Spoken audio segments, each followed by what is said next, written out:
Good evening. I'm Alex Truth. And I'm Maya Clarity. Welcome to Truth Report. Tonight, we're pulling back the curtain on 5 stories that reveal a pattern, a systematic dismantling of accountability, transparency, and scientific integrity at the highest levels of American power. We're going deep on leaked diplomatic communications, historic cuts to research infrastructure, and what happens when institutions that should serve the public good instead serve political agendas. This is investigative journalism. This is Truth Report. Let's start with a story that broke this week from The Guardian, a leaked email from the head of the U.S. State Department's Bureau of African Affairs. The directive? Tell African leaders to remember American generosity even as USAID shuts down operations across the continent. According to reporting from The Guardian, U.S. diplomats received instructions to unabashedly and aggressively remind African governments about the generosity of the American people. This email went out in January 2026, right now, from the new boss of the African Affairs Office to staff across the Bureau. And here's the context that makes this obscene. USAID officially closed on July 1, 2025. According to NPR and KFF's detailed timeline, the remaining programs were absorbed by the State Department after Secretary of State Marco Rubio canceled 83% of USAID contracts. 5,200 programs terminated in a single day back in March. So let's be clear about what we're talking about here. Sub-Saharan Africa received $6.5 billion in humanitarian assistance from USAID in 2024. The OECD estimates that overseas development assistance to Sub-Saharan Africa dropped by 16 to 28% in 2025. Nigeria alone lost more than $600 million in health funding, over 1/5 of its entire annual health budget. Botswana, a middle-income country, depended on U.S. sources for 1/3 of its HIV response. That funding was withdrawn. And now diplomats are being told to remind these countries how generous America has been. The email has been labeled racist by State Department staff who received it, according to The Guardian's reporting. Because this isn't generosity. Generosity doesn't come with strings attached. Generosity doesn't get weaponized as a diplomatic cudgel. What we're seeing here is a fundamental shift in how American power operates on the global stage. Foreign aid isn't about humanitarian need anymore, it's about leverage. And who benefits from this shift? Let's follow the money. When USAID operated independently, it had accountability structures, congressional oversight, transparency requirements. Now those programs are under direct State Department control, which means they're more directly influenced by whatever administration is in power. Nigeria's coordinating minister of health said it plainly at a recent meeting, "We cannot build healthier populations purely on the generosity of other nations. It is time to define our path rooted in sovereignty and aligned with local needs." That's a direct response to this dynamic, African nations recognizing that dependency on American aid is a vulnerability, not a partnership. Think Global Health reported that African leaders are responding quietly but strategically to this realignment. They're not publicly condemning the U.S. because they can't afford to burn those bridges completely. But behind closed doors, there's a recognition that the era of reliable American development assistance is over. And here's what that means on the ground: collapsed health programs, interrupted HIV treatment, maternal mortality programs cut mid-implementation, education initiatives abandoned. Real people dying because geopolitical leverage matters more than human life. The conversation analyzed how international aid groups are responding, cutting staff, localizing operations, coordinating better among themselves because they know U.S. funding is unreliable. The infrastructure of global health just fundamentally changed, and most Americans have no idea it happened.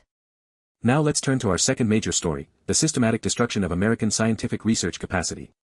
Nature just published a comprehensive analysis showing what's been lost after 1 year of the Trump administration's second term, and the numbers are staggering. According to Nature's investigation, 25,000 scientists and personnel are gone from federal research agencies since Trump returned to office in January 2025. That's not attrition. That's not budget tightening.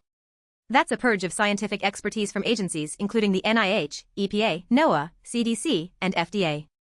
The Trump administration's proposed budget for fiscal year 2026 requested a 35% cut to non-defense research and development. After adjusting for inflation, that would reduce spending to 1991 levels, 35 years of scientific progress erased. The National Science Foundation faced a proposed 57% cut. NIH faced a nearly 40% decrease, from $46 billion down to $27.9 billion. Now, Congress rejected the most extreme cuts. A compromise bill passed in January 2026 actually increased NIH funding by $415 million to $48.7 billion. The NSF got $8.8 billion instead of the $3.9 billion Trump requested. But here's what you need to understand: the damage was already done in 2025 before Congress intervened. More than 7,800 grants from NIH and NSF were disrupted in 2025. Of those, 2,600 were never reinstated. That's $1.4 billion in research funding just gone. Stat News reported that the NSF's new grants funded dropped 25% in 2025. NIH issued 24% fewer grants compared to the average of the previous decade. Think about what that means for researchers. You spend years developing expertise, building a lab, training students. Your grant gets frozen or terminated. What do? Some left science entirely. PhD program enrollments in life and biomedical sciences flatlined in fall 2025 according to Chemistry World's analysis. We also saw a 43-day government shutdown that paused all new federal research grant awards and application reviews. That's not just a delay, that's careers derailed, experiments abandoned, graduate students left in limbo wondering if they should quit their programs. And here's the political dimension that matters. This wasn't about fiscal responsibility or budget constraints. The proposed cuts specifically targeted non-defense research while military R&D remained largely protected. The message is clear: science that serves military interests gets funded, science that serves public health and environmental protection gets gutted. Who benefits? Defense contractors, private pharmaceutical companies that can poach talent from defunded public institutions, industries that don't want environmental or health research exposing their harms. Who loses? Everyone who depends on publicly funded science, which is all of us. Nature quoted scientists describing the situation as shattered, entire careers disrupted, research programs abandoned mid-study, institutional knowledge walking out the door. One researcher told NPR, "The foundation of American scientific leadership is being dismantled in real time, and most people don't even realize it's happening." Now let's shift to a story that might seem unrelated but actually connects to this same pattern: environmental monitoring research being conducted with limited resources and high stakes. A new study published on AR14 examines using spectral indices to monitor smoldering coal waste dumps.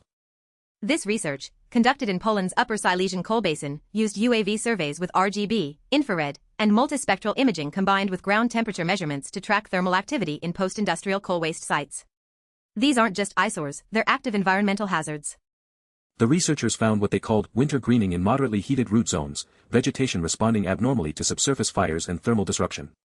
The study showed that UAV-based monitoring offers superior spatial resolution for detecting localized thermal anomalies compared to satellite data alone. But here's the key finding: remote sensing must be combined with field validation for accurate environmental assessment. You can't just rely on satellite imagery, you need boots on the ground, you need direct measurements, you need scientific expertise interpreting complex data.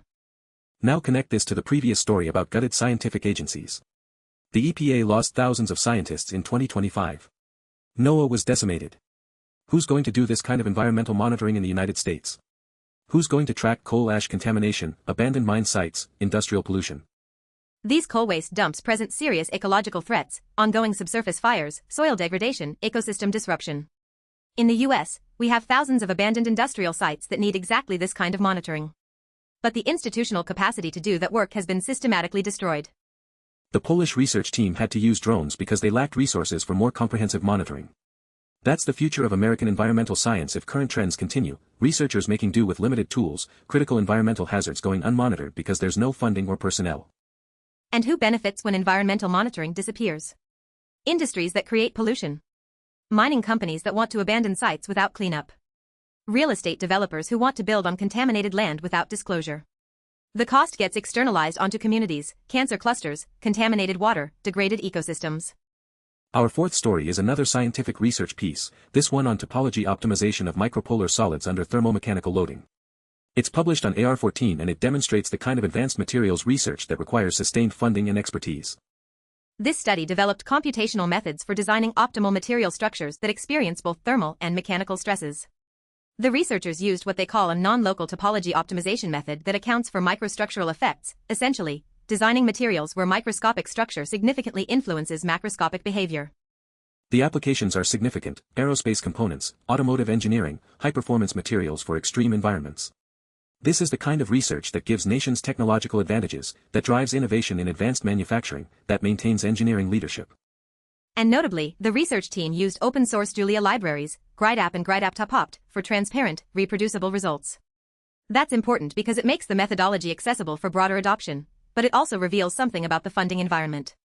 Open-source tools are often used when proprietary software licenses are too expensive.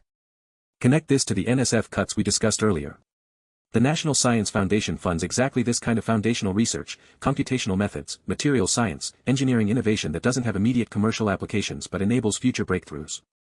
With NSF funding down 25% in 2025 and institutional chaos driving researchers out of academia, who's going to do this work? China is investing heavily in materials science. The European Union is funding advanced manufacturing research. America is cutting the agencies that support it. And here's the long-term consequence: technological leadership doesn't happen overnight. It requires sustained investment in foundational research, training of graduate students, building of institutional expertise. When you dismantle that infrastructure, you don't get it back quickly. We're mortgaging American competitiveness for short-term political wins. Our fifth story takes us in a different direction. Genesis secretly designed a luxury electric pickup to compete with Tesla's Cybertruck, got it to near completion, then shelved the entire project. According to Electrek and Auto and Design magazine, this wasn't just concept sketches, this was a production-ready design.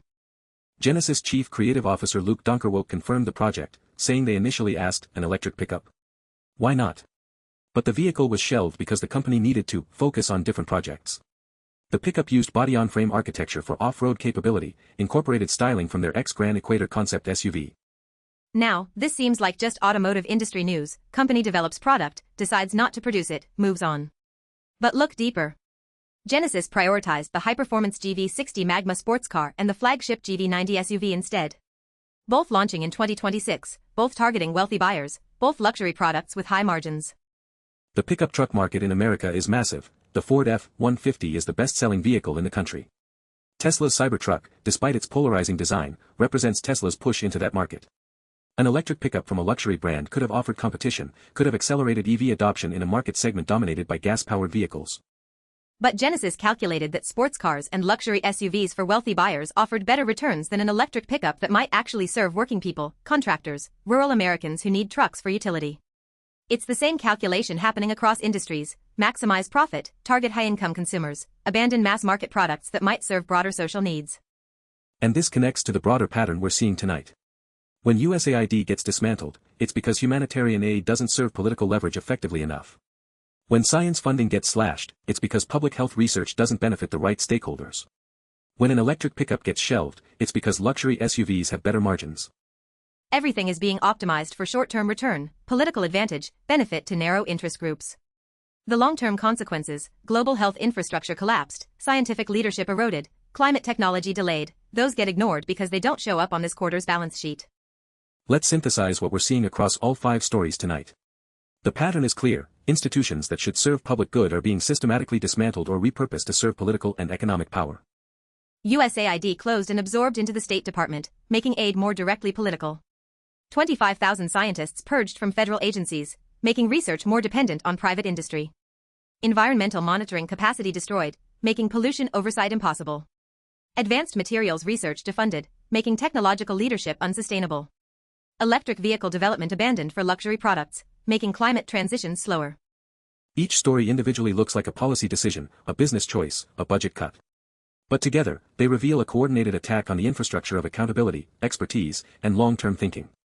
And here's what's most insidious: this is happening largely out of public view. Most Americans don't know USAID closed. Most people don't realize 7,800 research grants were disrupted. Environmental monitoring sounds technical and boring until your water is contaminated and nobody tested it. The beneficiaries of this dismantling are clear: defense contractors who don't want EPA scrutiny, pharmaceutical companies that want to patent publicly funded research, fossil fuel industries that don't want climate science, political operatives who want aid as leverage, corporations that profit from collapsed public infrastructure. The losers are everyone else. Developing nations that depended on health programs. Researchers who spent decades building expertise. Communities living near environmental hazards. Future generations who will inherit our technological decline and climate chaos. What do we do about this? First, recognize it's happening. The dismantling of institutional capacity is a deliberate strategy, not accidental chaos. Second, demand accountability. Every cancelled grant, every fired scientist, every closed aid program has names attached, officials who made those decisions. Third, support alternative infrastructure. International aid groups are localizing and coordinating without U.S. funding. Scientists are collaborating across borders. Communities are building their own monitoring capacity. These parallel institutions matter when official ones fail. Fourth, vote. The Trump administration proposed these science cuts, but Congress rejected the most extreme versions. Local elections determine environmental oversight. State governments can fund research that federal agencies won't. Political participation matters. And finally, tell these stories. The reason this dismantling happens quietly is because it's complex, technical, easy to ignore. But when you connect the dots, when you show how USAID cuts in Africa relate to science funding cuts at home relate to environmental monitoring gaps, the pattern becomes undeniable. We're living through a transformation of how American power operates. Institutions that should serve the public good are being converted into tools of political leverage and profit extraction. The question is whether we'll recognize what's happening in time to stop it. This has been Truth Report. I'm Maya Clarity. And I'm Alex Truth. Stay informed. Stay critical. And demand better from those in power. Good night.